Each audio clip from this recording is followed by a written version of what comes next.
Now it's good. Good? Salama.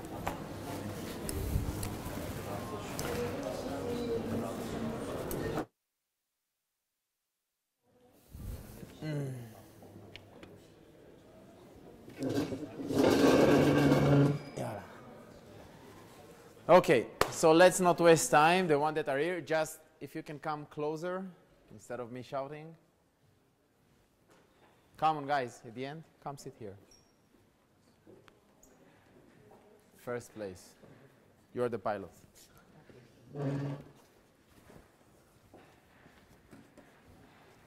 Okay, so I don't think I'm going to use now a presentation. I'm going to drill down into things that I think that are relevant for you, because if I will show a presentation, it means that I will show what's important for me, okay? So I think that focusing in between, I'll have this, which is better for me.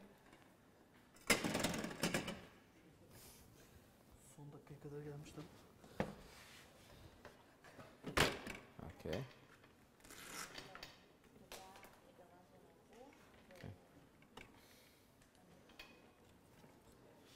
That's my duty at home. Usually this is what I do. It's okay, it's okay.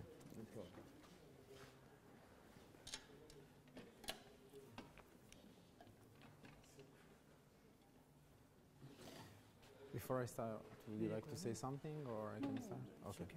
So I'll jump into saying, first of all, thank you for the Garage thing, for hosting me. I know it's in the middle of the day.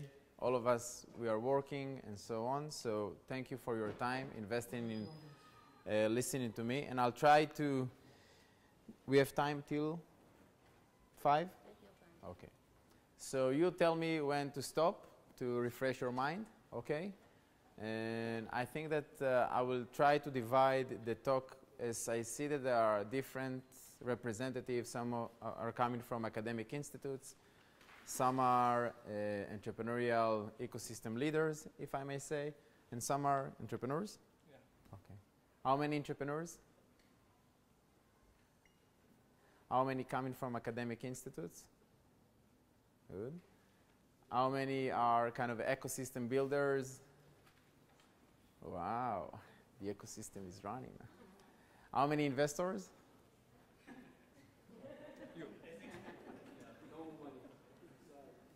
Someone? It's my future plan.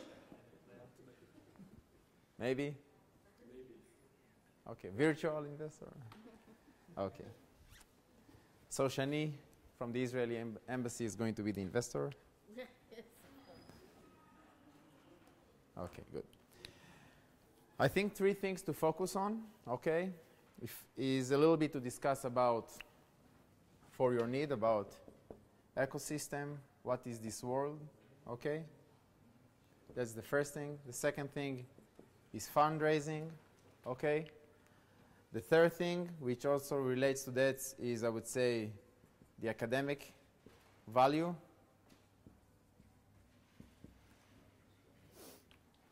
What interests you? Why did you come today? Because I share my projects with you, also get involved from you. Come. What's your name? Haluk. Haluk? Okay. Haluk is here with us today because? I'm get to involve myself about entrepreneurship value and share my project with you. Okay. That's my plan. So first, share your project with us. Okay. Right now? Yeah. Let's take 30 seconds. 30 seconds. Okay. I got a project Just about speak loud. I got a project about electric management, so this can consumption the energy for percent of 30 or 50 hundreds. So it's only cheap. You implement anywhere you like. So day by day, in a month, you get consumption at 30 of half of the energy consumption. So just you install one and you get earn and earn. Also, you can get involve yourself, customer or products or any grow your institute. That's only one install, and also you got free to choose your future. Thank you very much. Applause. So who actually understood what he's doing? You didn't. But who did? No one. Really? Guys, someone understood? Did you understand? Yes? Okay, come, please. 100%. Okay. Just put You it in there, I understand. help me? in pitching his idea. 30 seconds to explain what he does. Maybe 10% I understand you about about the energy and involving some system maybe for the future, the kind of project. But Good. I don't know what is That's the good. mechanism, investing strategy, and what is the other details. He's a good guy. Preliminary. He's But a very kind guy. I cannot say just 0%. It's like, you know, when you travel abroad and you get into a store and you want to buy something, so you know what's radio, banana, which is kind of international, but you don't really understand the language. So he was very kind. No one really understood what you're doing, okay? This is one of the key problems. Because as an entrepreneur, the basic things, we say, you know, in life, what do we need in order to succeed? We need a lot of communication. True, but, you know, people, you tend to say, I don't have luck. True? I missed it because I was late and then he went, so I'm not lucky. Luck is kind of improvisation. And if you are not ready, you cannot improvisate. And if you cannot improvisate, but you have the courage, you know, as the Spanish said, you have the huevos. You came over here, you are not afraid to sit in the first row. And when I called you to pitch, you said, okay. Many people will say, no, maybe later I will talk you to. You came on the stage, but you have to be ready. Being ready is not to trust on, you know, other people's luck, but trust on you being ready. You don't know when the time and the opportunity will allow you to meet someone in the pitch elevator, as we call it, but you have to be ready, and you're not ready, okay? If no one here among 40 people can explain what you're doing, and don't forget, you need to explain what you're doing to make sure that my grandma, which is 90-something years old, will understand you, okay? If she won't be able to understand you, you're missing something, okay? As we say, when you prepare the material, those kind of PPT, more slides, less valuation, okay? The more material, the more wording you need to use in order to explain what you're doing, it means that it's less mature. It means that it's less relevant. Keep it simple. Now, I lost you. Okay, next time, pitch like she's doing now, taking a video live, like they're recording. You have to record yourself, each one of you. Now, it's not about a startup, it's also about a community. Who is leading a community here? Startup community. Come. This is learning by doing. I can talk for hours, but let's jump into reality, okay? Take the mic. Is it working? No. Okay. So just, I'll leave it. So just take 1 minute to explain about your startup community, what it does, what are the ingredients, and what actually we do in order to help entrepreneurs. Hi, I'm Ad Laurent from the Middle East Technical University Entrepreneurship Research Center. I'm the director. I help many people become part of the entrepreneurship ecosystem. It's not working. They're using it to record. Ah, sorry. And one, I help people understand what entrepreneurship is and try to see it as a career alternative. Two, even if you're not going to become an entrepreneur, I try to help you behave more entrepreneurially. Three, I go around and introduce many different departments, many different areas to what we as Metu are doing in entrepreneurship. And then we mentor and we help develop and we do ecosystem building. Wow. Big run. Done? Done. Done very well.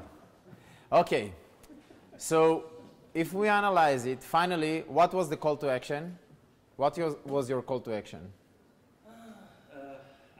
So then, I don't think I gave them one. That's a good idea. This is the only part that we actually were missing. You have to have a call to action. Doesn't really matter where you're going because you're coming here today. What? 10 seconds? About the call to action? Yes. No, it's not relevant. The idea is just learning now. Okay, what's the call to action? Okay, tomorrow at 5:45. It's like a very aggressive call to action. We have a Find Your Co-Founder event at Metu. All of you are welcome. You can sign up from Find Your Co-Founder 6 at eventbrite.com. Boom. Okay. So I'll start by something, okay? Let's do a little kind of, you do media, yeah? You're supposed to do. I don't know what's the results, but you're supposed to do. What's your name? So let's call you G to make my life easy, okay? I'm not a politically correct guy, so you can give me one back. And let's take you, for example. What's your name? That's easy one. Okay, easy for me. So, how many Facebook... oh, before we start, what is your rank? What do you mean? Choose number. Like the page that I'm managing, or? Your personal rank. It sounds bad, I know, but what's your rank? Choose rank. Helper. Give me a number. 10. Okay, she's 10. That's it. Keep it simple. What's your number? Okay, how many Facebook friends? 1,300. Facebook? 1,300. Yeah, 300. Okay. LinkedIn? 600. Okay. Twitter? 400. Okay. And how many contacts do you have on your mailing list? More than 300. Much more. Think about it for a minute. How many emails did you send with your mailbox that you're using in the last years? Different mails, different contacts. Thousands. Okay, so it's a big difference. Now choose a number there, more or less. 200. You are No, talking. no, you mean the contacts? How many contacts? 600. More. No. Let's put it on 2,000, okay? 2K. She's 10. Okay? Focus. Leave the signatures for now. Leave it. If she's 10 and she has 1,300, 600, 400, and 2,000, how many Facebook friends do you have? Okay, LinkedIn? Twitter? Okay. Contact list, how many people on your contact list? More than 3,000, good. So if now I ask you, compared to her, okay, because you are the algorithm manager, what is her rank comparing to her? More or less, you know, we don't have to be that accurate. 8, okay. Why is it important? Because before you start your journey and you do different things in your life, what do you do? I'm an engineer, but working for a foundation that have also some interface with entrepreneurship. Okay, good. So if I am working for a corporate, okay, and I'm leading kind of the corporate structure used to have corporate VC for many years, and now it's becoming more attractive to the early stage. So they are establishing kind of, you know, early stage activities, some of them non-profit, some of them for-profit, and so on, some of them marketing, some of them social responsibility. But it's important to make sure that, first of all, before we go out to the market as an entrepreneurial leaders and people that wants to brand ourselves, if we are professors, if we are entrepreneurs, if we are investors, if we are, doesn't matter what, okay? We need to look at our personal rank before we go outside, because this is the first or the second thing I will do after I will finish or before I will meet you. I will go and I will check your rank. Some of the things are exposed, yeah, are public, and some of them are your own power. One of the things that most of the people are missing is their personal network. The personal network is mainly based on the mailing list. Facebook, Twitter, LinkedIn, social media will convert much less than your personal contact emails when you need someone. This is known, okay? So you can use social media to promote yourself, but it's less converting than the contacts. So your personal contacts, which we all don't know, because no one really counts every day how many mail or people on the contact we have. I didn't know 2 years ago, since I started checking. I thought I have maybe 2,000, 3,000, and I checked 2 years ago, it was 11,000. Now it's 15,000. What do I do with those 15,000 people? I had my huge event 2 weeks ago in Tel Aviv. 7,000 people, 3 days, 30 events, the biggest early stage startup event in Israel. Very good startups and so on. My media manager, she said, we have to use your mailing list. I said, no, no more. Because the last year she sent a mail blast to all my contacts. I just spent 2 days by answering people. But among those 15,000 contacts, when I send them an email that I invite them to come to my event, tons of people were running, thank you for the personal invitation. I sent a personal invitation for 15,000 people. It was very personal for some of them. So they were looking to meet me at the event. I wasn't there, actually. I was in Serbia. But it was nice to see the impact. How many people arrived through my social media? None. But on the social media, they arrived, some of them. But on the social media, they actually learned, who am I? So before you go out, as entrepreneurs, investors, and so on, take a look at your rank. Take a look at your profile, your LinkedIn profile, your Facebook, your Insta, whatever. And check if it serves your interest. Now, there is a big now here. If you are focusing your entrepreneurs on the accelerator or in your program, what is the focus there? Fintech, cyber, general? Technology-based innovation, not so much fintech, but more hard technology. Like more hardware side, IoT? Hardware, okay. Some IoT. Okay. So if we say hardware, if I'm an entrepreneur and I would like to work under your roof, okay, I need to understand that you are an expert in your field, okay? It means that tomorrow, maybe I will ask you for contact to Hacks or to Indiegogo or to people that are dealing with hardware, crowdfunding, bill of material in Shenzhen in China. I will ask you for a contact to Brink, some of the guys that you may know, Flextronics and so on. And I will also ask you for contacts to media guys there, TechCrunch, Wired, and so on, because you are supposed to be an expert in this field. If you build your own rank, it's not supposed to be general rank. It's supposed to be a rank that focuses on your own specific need, okay? If his field of interest is energy, okay, he needs to make sure today that he builds his rank according to energy. Is LinkedIn supposed to look like energy? The contacts are supposed to be people that are relevant to energy, okay? Bloggers, journalists, key figures. You need to activate them today, because tomorrow, when you would like to raise money, when you would like to have pilots, when you would like to just contact them to get an advice, and as we say, you come to get advice, you get money. You come to get money, you get advice.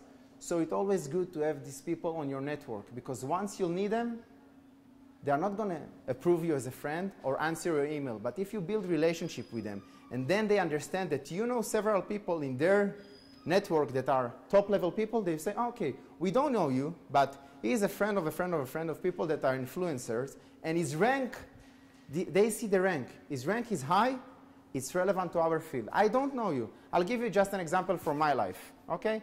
I have two main things that I'm doing in my life. On one side, I'm a football referee in the Israeli Premier League. Crazy, okay? We don't have Besiktas, Galatasaray, and Fenerbahce. We have smaller teams, less quality of football, but in Israel, you know, everyone likes football. On the other side, technology, investment, ventures, okay? Total two different crowds in Israel. The crazy guy, more popular, and more tech, smart, whatever, don't record me. And what happens is that if someone approaches me, Facebook, LinkedIn, the first thing I do is I check the common friends, and I check common interest. If he's coming from football, it's a big no, because the day after he will send me messages, nice messages on the Facebook or whatever. If he's coming from the high-tech investment world, I approve him. And this is the small change about I don't know the guy at all. And sometimes I was mistaken. People that I ignored them, they came and say, why didn't you approve my, because I thought you are a crazy fan of whatever, of Maccabi Tel Aviv or Poel Be'er Sheva or whatever. No, it's just a geek. I didn't notice. But you, bottom line, guys, have to build your rank today. If you are focusing on building entrepreneurship centers in universities, so you need to approach all the managers at the entrepreneurship centers by databases and create this rank around you. This is the way to build a success platform for the future before you execute. This is just who you are. This is building the rank. This is important. That's the first thing that when I'm talking with people in the startup ecosystem, I think that this is the first thing to do alone, without going out and trying to raise money and so on. What's an ecosystem? Who are the entities, the important entities, the figures in the ecosystem? Who they are? Entrepreneurs. Government. Okay. Universities. Investors. Good. Mentors. Good. Facilitators, like, let's drill down a little bit. Don't raise your hand, just customers for the startups. Okay, like beta site. Okay, good. Next. What is infrastructure? All kinds of buildings, computers, components. Okay. Now this is relevant for all to understand where we are living and how the matrix works. This is my experience, my opinion. This is not the business canvas model. This is not the lean startup. No bullshitting, reality from my experience, okay? Take what you can. There is the triple helix model. Some of you have heard about the triple helix model? Henry Itzkovitz? You read? Huh? Okay, good. So I went to Astana, Kazakhstan, and I had a lecture. They said, Oren, let's talk a little bit about what you're doing. I met a nice guy there. His name is Henry Itzkovitz. He said, Henry, nice. I'm going to talk about the model at Tel Aviv University, what we're doing, what I built there the last 10 years, and so on. And I need to go back to what you did, because this is interesting as a model on the call to action. I put it aside. It reminds me. And I said, what are you doing? I'm coming from, I think it's Berkeley, I don't remember. And I'm going to talk about the triple helix. Now, before we talked, the guy, we were sitting like you guys on the crowd. We don't understand any Russian. Both of us, he's American and I'm US. I'm Israeli. He was sleeping on my shoulder and he started dropping on my shoulder. And I was kind of doing with my knee like this. And he was like 70 years old guy, so I didn't feel comfort. So I said, okay, Oren.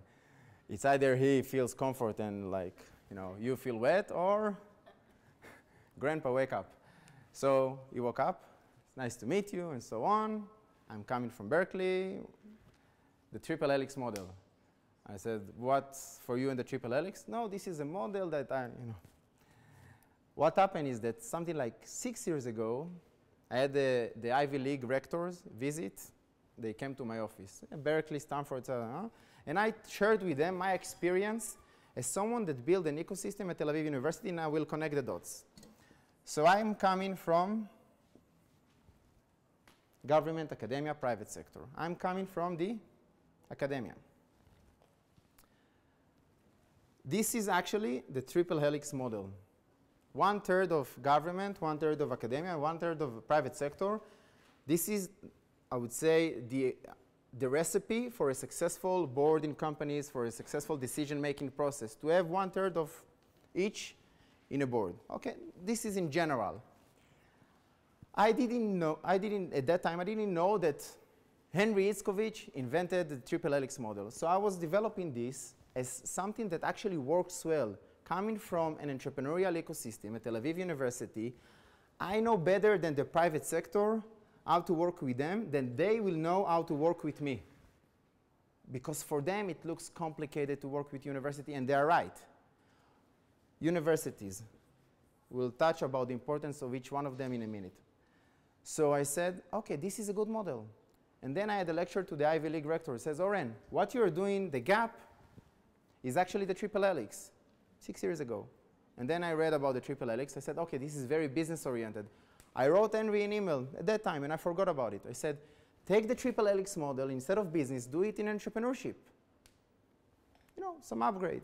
And then we met in Astana, and we had a long talk. And once I saw that he is going to talk about it, I said, okay, no presentation, that's going to be a free talk. Since then, I started the free talks, which is much better. What is the rule in each one of them? Government, academia, and private sector. We started talking about it. Why do we need them in the ecosystem? GAP. What's the rule? This is why you're sitting here today. In order to take from each one of them the best, in order to build an ecosystem. the ecosystem, the startup ecosystem, all those words. What the government, what the academia, and what the private sector can bring us today. Government brings policy. Policy? What's policy? Let's take it into reality. It's based on startups, entrepreneurship, and then the Finally, what is it all about? regulation. Okay, regulation, for example, tax issues and so on, incentives. Okay, I'll take it. But let's take it into real life action, okay? 2, 3 main things. One, incentives. Okay, let's call it tax incentive, match funding, money. Okay? Developed countries, you'll be surprised, Israel is a developed ecosystem in terms of the startup. Israel is the highest spender on R&D till today. Though it's a leading ecosystem and so on, still today, the highest spender on R&D. Israel, South Korea, and the Scandinavian countries are the highest spenders on R&D per capita as part of the GDP. Yeah? Nominal number, of course, is China, but as part of the GDP per capita, Israel, South Korea, and the Scandinavian countries. It starts here with match funding, and there is a cycle for that. It starts with the seed level, even on the ideation side. Ideation, seed, I will add even the pre-seed, on the round A, on the round B, and there is a lot of support and bilateral agreements that the government run, not only in Israel, but connecting Israel, Israeli startup or Israeli companies. For example, there is a bilateral agreement with Turkey. Yes. How much money is there? It's an industrial R&D agreement. And I don't know how much money. But it exists. What am I actually saying is that funding comes from the government. The second thing that comes from the government is the government supposed to be beta site for startups. Okay? Just today, one of my interns, she worked for BlackRock.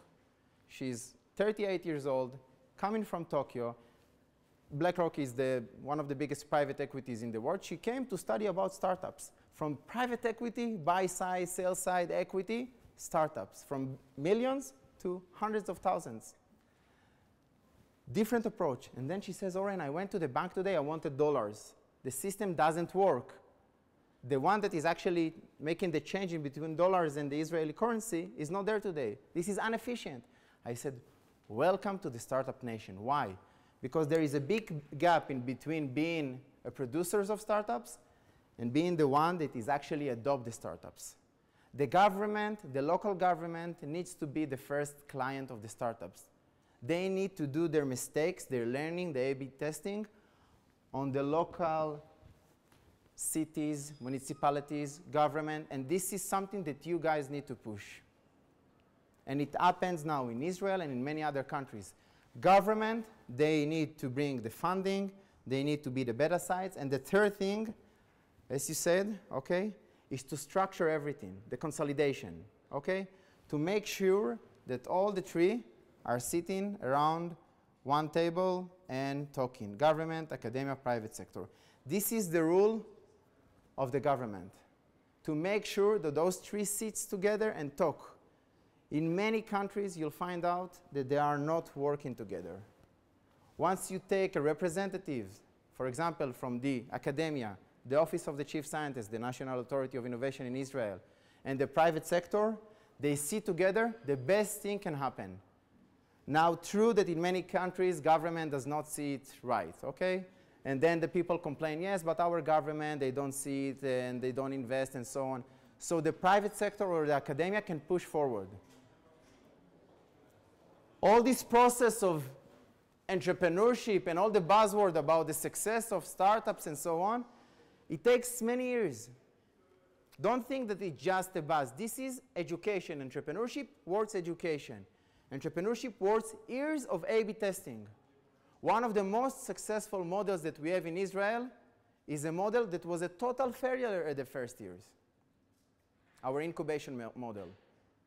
All the companies almost didn't succeed, but A/B testing, you create entrepreneurs, people that are failed, because failing is part of the success. You create failure, people are becoming better entrepreneurs. This is the rule of the the government sector. Private sector. What's the role of the private sector? What do we need the private sector? Okay, so funding like the government. The second thing?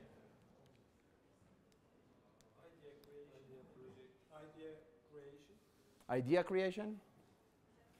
When I'm talking about the private sector, let's differentiate, okay? I'm talking mainly about MNCs, multinationals. I'm not talking about entrepreneurs. Okay? Let's put it aside. Making profit, selling. Of course, okay. But what's their support to the startup ecosystem? Marketing. Customers in terms of? Okay, great. They need to be like the government beta sites. Okay? It's faster beta site than here. Here it's a process. 6 months, 12 months. Here, it's supposed to take less. True that with multinational, it's a process as well. Okay? Some of the times the multinational, they have more bureaucracy than government. But the idea is to be able, and they are looking for innovation today. I'm talking about Cisco, eBay, PayPal. I'm talking about Turkish Airlines. Tons of companies that understand today, like IBM, they launched Watson. Are you familiar with Watson? Yeah. It's a $1 billion investment by IBM. It's a new department that IBM launched 3-4 years ago. Siemens dedicated last year $1 billion for innovation. It's small money comparing to their annual transaction, but it's a lot of money comparing to other business operations that they started many years, because they all understand that tomorrow they can be less relevant. They know the Nokia story, they know the Kodak story, and they don't want to be like that. So they have to be on top of the most innovative stars. Okay, but what is the problem? They say, we want you. Okay, you're an entrepreneur? They say, we want you. What's your name? Mustafa, we want to work with you. But the problem is, Mustafa, like my friend, Khaluk, is that his speech wasn't good. Mustafa needs to know how to prepare the material. He needs to understand, Mustafa, how to make sure that they will be able to adopt his need, that he will know how to pitch, like you pitched, okay? That it's clear for us that a good pitch is based on who I am, what do you know about me, what do I want you to know about me, numbers, examples, and so on, and then call to action. Easy. And then how do you serve it by email? How do you serve it by a pitch elevator? How do you create a contact by, hey, I know Shani knows Oren, maybe Oren knows someone in Cisco, in Apple, in Google. He can open a door. But you need to know how to create this chain. Okay? So coming back to the companies, they want the new talent. They are fighting to get this talent. But they can't put their energy and listening to you, and you, if they don't understand what you're talking about. So preparing the material is crucial, the right material. And to tell you the truth, this is a very conservative word, because it's not more than a video of 1 minute about what you do. It's not more than a one-pager and a PPT of 10 slides. This is all the start of, I would say, the first step of innovation. And you know, we say the beginning is more than 50% of the way. Okay, that's a big say in entrepreneurship. If you have this small material, you are almost there. If there is an interest, someone will open the door for you. But to tell you the truth, if you're going to send a long email, like my German friends, a long email that has too much information, they will say, not relevant. I can't read this email. They will put you on the unread mailbox and will answer you one time. So you want to be on the same platform that they are used to get. Private companies are looking for you. Each one of them today has the corporate VC structure, which is Intel, for example, they have Intel Capital, and Intel, they have their acceleration program now, okay? Same with Google, they have Google Capital, and they have their Launchpad. Most of the innovative company, or wannabe innovative company, they have structure that is more focused on venture capital side of the, I would say, 1, 2, 3 million plus, and for the early stage. This is the competition. Just make sure that you speak the right language. If you don't speak the right language, go out and take from someone his advice. And as we say, when you build trust, you ask for people, you tell them, I'm not relevant for investment now, but I just want to get your tip. So this is the process of you come to get advice, you get money, because you build trust, and then they see and they analyze if you are actually advancing along the way. And then when they see that you are advanced, they will be able and they actually would like to work with you. Since 2008, after the crisis, unemployment under the age of 30, 35 is getting higher, okay? One of the challenges and the motivation for entrepreneurship in the world is unemployment. The second thing is because people are jealous. I am jealous around my forest of entrepreneurs. 7 years, I did non-profit establishing the Entrepreneurship Center at Tel Aviv University. 7 years. You know how many unicorns were around me? People that came as students with flip-flops, they were waiters, and they became millionaires. And I was their angel. I connected them to investors, I educated them, and then I went on with my Suzuki 2002. Okay? My wife's car. Okay. That's the reality. And then I said, sorry, fuck it. Why? Why? If they can do it, I can do it. The only things that matter that I can touch you. Okay? I can touch Mustafa. Mustafa had an exit. If Mustafa will have an exit, most of you around Mustafa will look at him like he's a shark. Mustafa did it. If Mustafa did it, I can do it. Tel Aviv University, for example, know how it works. So just to finish this story, because it's between stories and to stay focused, motivation for entrepreneurship, unemployment, people that are jealous, they can see that it's possible. And the third thing is the competition in between the corporates. They are looking for innovation. Just serve them this innovation the way, Haluk, you need to do, not the way you did. I'm taking you and I'm killing you now, but this is the message for you and for others. If you get an opportunity, you have to kill. If you get an opportunity, you have to have a call to action, because you're not coming just to show off. Many of the entrepreneurs, in terms of the Israeli ecosystem, there is a competition. When I started, something like 9, 10 years ago, how many startup ecosystem in Israel? Mine, and maybe 2, 3 others. Today, I have a WhatsApp group that I created something like 8 months ago. There are 207 startup communities in Israel. Crazy. I'm talking about an 8 million people country. Turkey is 80 million, so let's assume that here there were 2,000 startup communities in Turkey. Crazy number. Each one of them is doing what? Is doing schmoozing to the crowd. Come to us, come to us, come to us. And then entrepreneurs, they have 3 months Microsoft, 3 months IBM, 3 months Tel Aviv University. And this is the new unemployed. He runs in between accelerator programs for 2 years. His mom thinks that he's going to be the next Mustafa, but finally he's unemployed, okay? That's the process. Closing debt. That's the side of the private sector. He is supposed to allow us to have our ability to approach them and have our pilots. The best accelerators today are the accelerators that come to you, they see the team, they a little bit improve your soft skills, pitching, so on. They take a good product. If your product is not good, go outside, work on your product. They a little bit improve the UI, UX, and then they tell you, go out, meet your clients. If you are coming from the transportation industry, go meet Audi, go meet Porsche Consulting, go meet all the OEMs. Tell us if your product fits the market, if there is a need. Go meet the market. And one of the things that many acceleration programs are doing are come to us, sit, you have to come every day, this is not work. Go out, meet the market, come and give us what the market needs. We want you to go out, we don't want you close to us. So the idea of working with them is you, entrepreneurs, going out, or your managers of the startup ecosystem here supposed to create partnerships with leading corporates that will allow you to meet them face to face and to cut this process, that you're not going to send just an email for, I don't know, the Minister of Energy, but you will have a contact that will ease your way and time. We shortcut your time.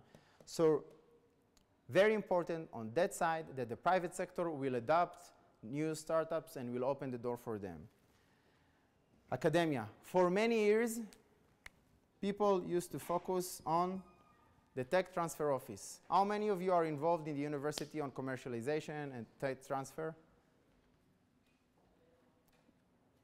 Which university? Okay. And you have your own TTO, or it's? No, university TTO. It's a university TTO, but it serves only the university or other universities? There are some collaboration with universities, but mainly for the university. How many faculty members, researchers at university? 2,500. Okay. How many students? 70,000. That's good. 70,000. That's too much. How many, what's the network, alumni and so on, the graduates of the university? Here in Turkey, in the diaspora outside, how many people studied at the university? How many? Along the years? I don't know. Show a number. 500. Let's make it 2, because it's not too much. Okay. You know what's tech transfer office? A tech transfer office is supposed to, how many of you are using the stick memory? This? Everybody, okay. This was one of the inventions of Tel Aviv University, stick memory. Now, this invention actually goes with us to all our mobiles, computers. You all use it, yeah? This was invented at Tel Aviv University. The royalties goes to the tech transfer office at Tel Aviv University. Nice. How many like this? You can count them on 2 ends along the years. Yes, one there is a good deal, like Copaxone and pharmaceutical. It's a big money. But it's this, okay, against this. You have 2,500 faculty members that maybe they can produce something, some innovation like the flash memory, maybe. Or on the other side, you have 70,000 students and 200,000 people that graduated from the university. Usually universities, researchers, are coming to the tech transfer office. This office is supposed to take the research and commercialize it, create technology from it. As I said, in our case, and there are amazing, really, technologies to become, but this is basic research, it's important. Till we see it coming to the market, it takes time. What I'm saying is continue focus on building commercialization process to make more flash memories. This is good. But try to do something here, okay? And this is neglected. What do I mean by neglected?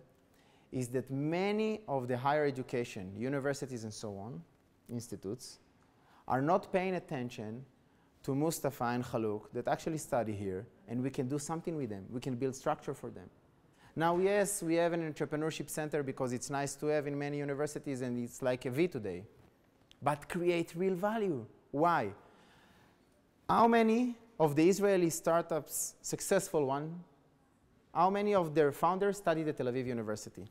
Throw in percentage. 20%. 50%. 50% of the Israeli successful entrepreneurs studied at Tel Aviv University. And me. And me. You are actually taking the percentage to the downside. Yeah, I know. So what do we do with this number? This is amazing talent, yes, that is not affiliated with the university at all.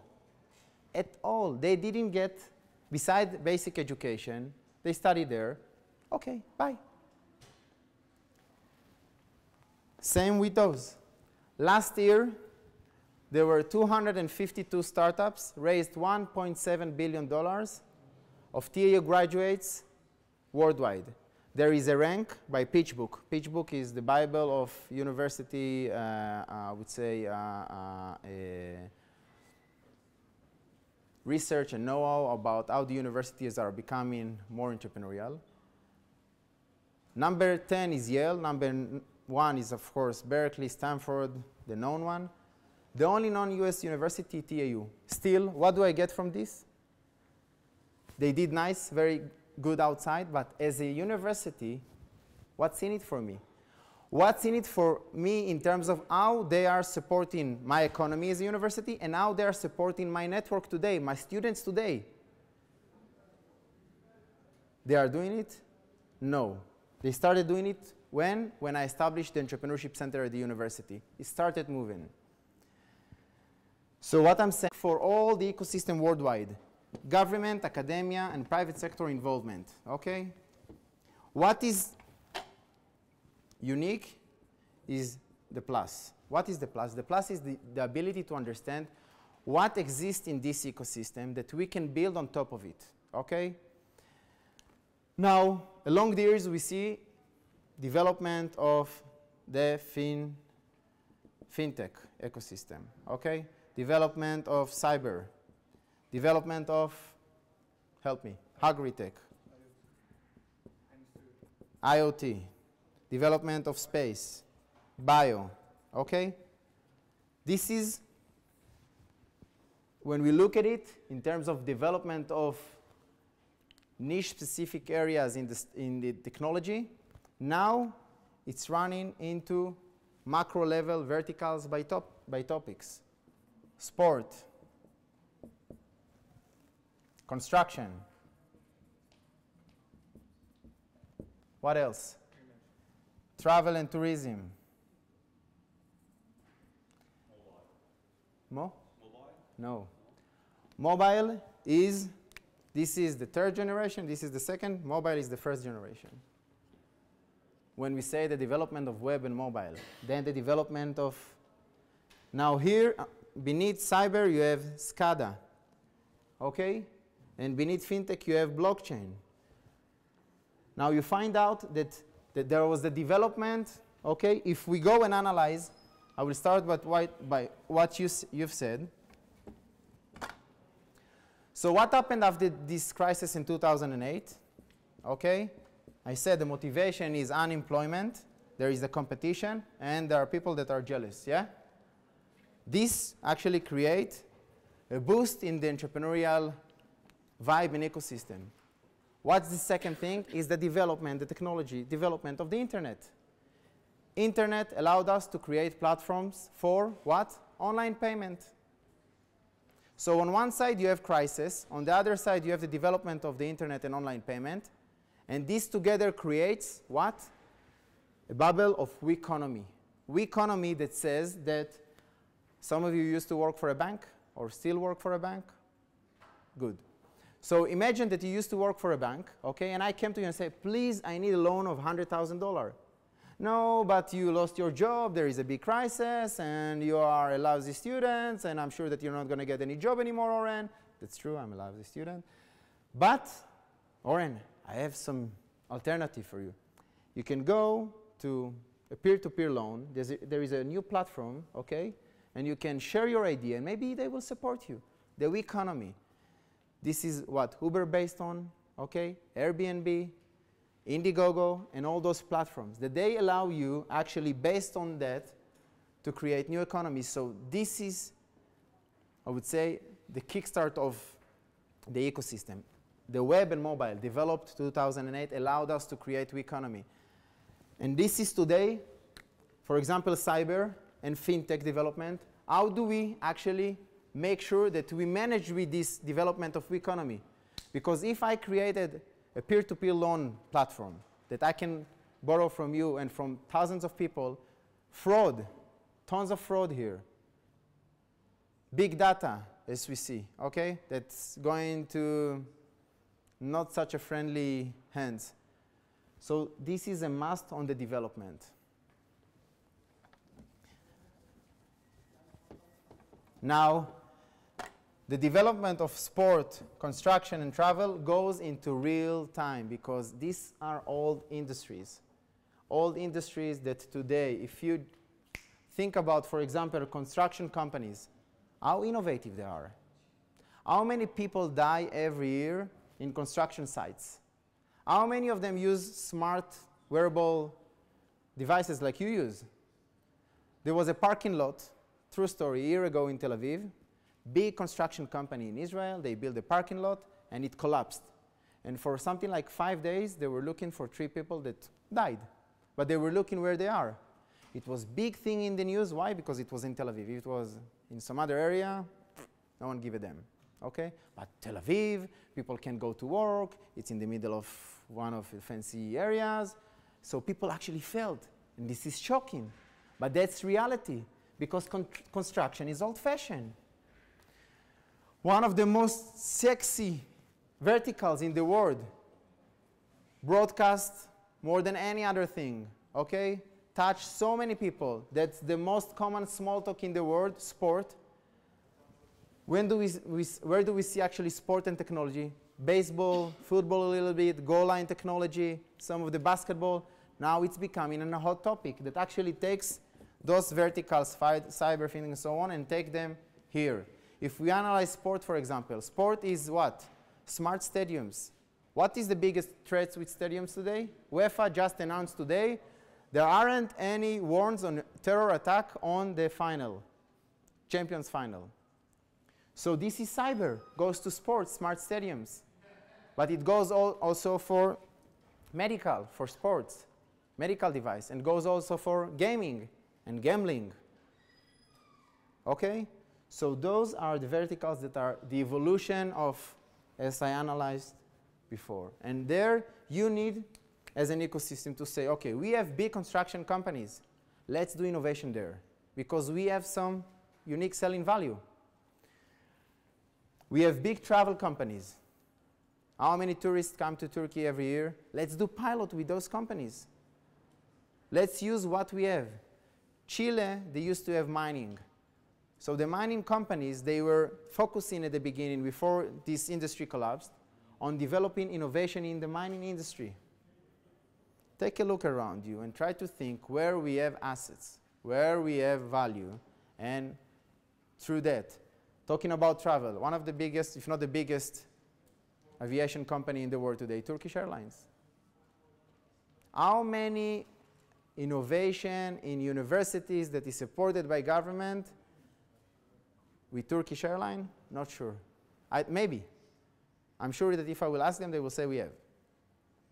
Okay? But comparing to their size, comparing to their value, comparing to the potential, I don't know. Maybe yes, maybe no. Think about it. Sport. Sport is going great in Turkey. Fener just won. Okay? Basketball. There is a company called WSC Sport. They got an investment from the owner of Cleveland Cavalier. They started as a startup company, got their first investment from my friend's fund, $700,000. They went right and left and right and left and right and left, and boom, finally they found the right pilot with Cleveland Cavalier, and they got an investment. And now all the NBA teams are using their technology, and once you're there, that's it, you are there. Okay?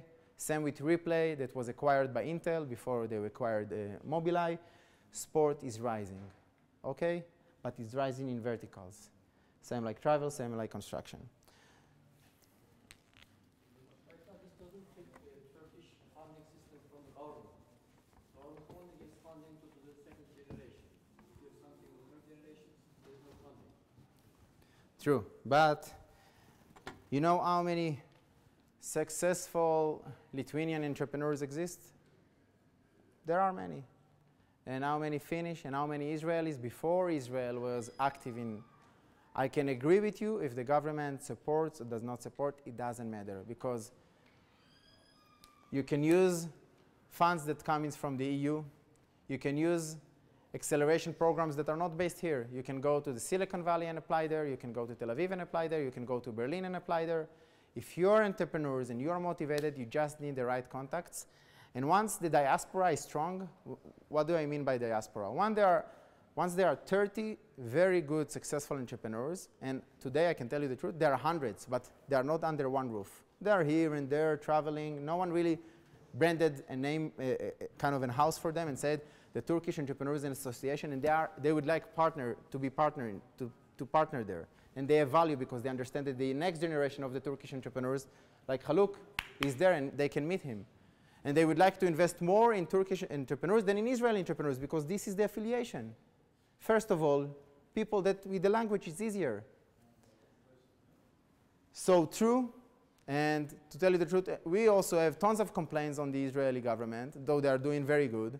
But that's the process. What you have is what you have. And what you have is, and what you don't have is actually what you have. Because I can complain and say, your industry in Turkey is much more better than in Israel. I am a small market, 8 million people, yeah? I'm expensive market, okay? I don't have really basic industry.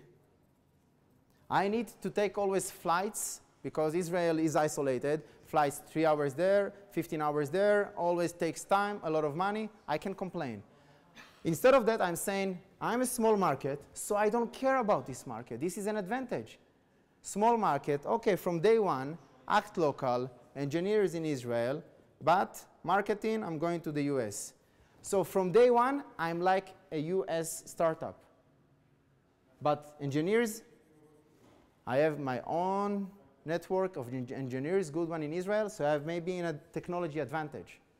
Okay? This is my advantage, the engineering.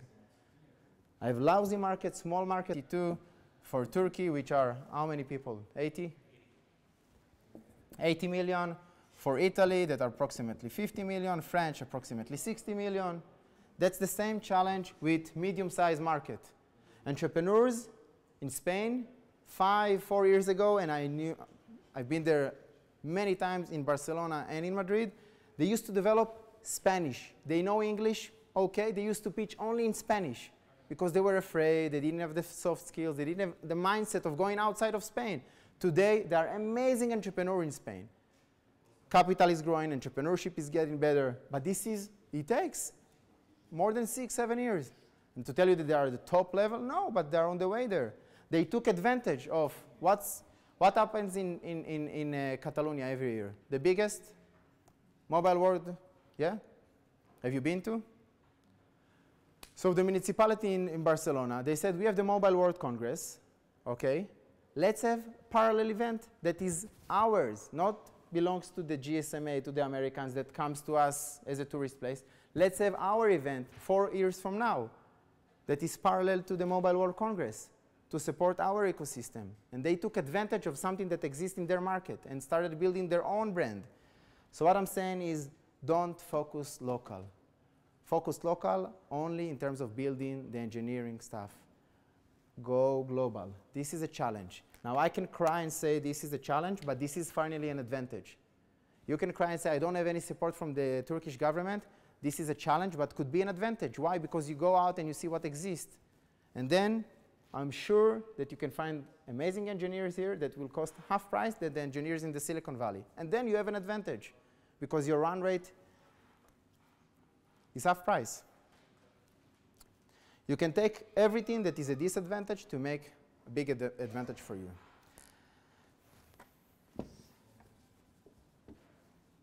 It's a process to work with the government. The best way to do it is to create a lobby and to show them that other places, they do the same.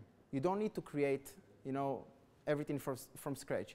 You just show them what happened in Finland, in Germany, in Israel, in the US. You say, let's take some of it, not everything. Because, we are talking about big budgets that goes from education. And you know how it works, the political system. No one wants to invest in education. They want to show nice gardens. Okay, always in Israel we complain about the mayors of the cities. They have only nice gardens. What about education?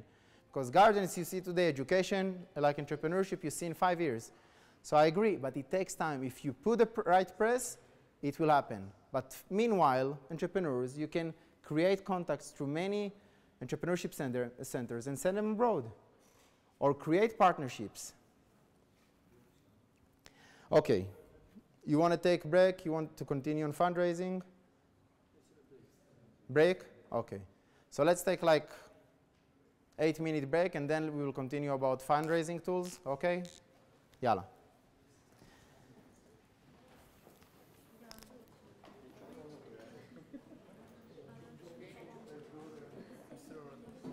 Mister? Why do you call me Mister?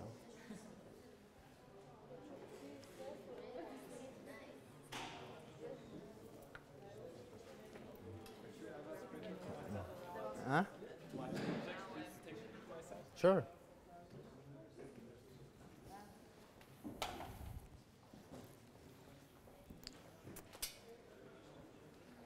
Hi. to be officially introduced. My name is Adil. I'm from the METU, Middle East Technical University. Amazing. And Adil also Oran. have- You have something Well, like it's that? pretty close. Yeah. Yeah. So actually, Like it. properly pronounced, it would be Oran, and my name is Adil. But when What is the meaning especially- of Adil? It's Arabic, actually. Justice. Ah, justice.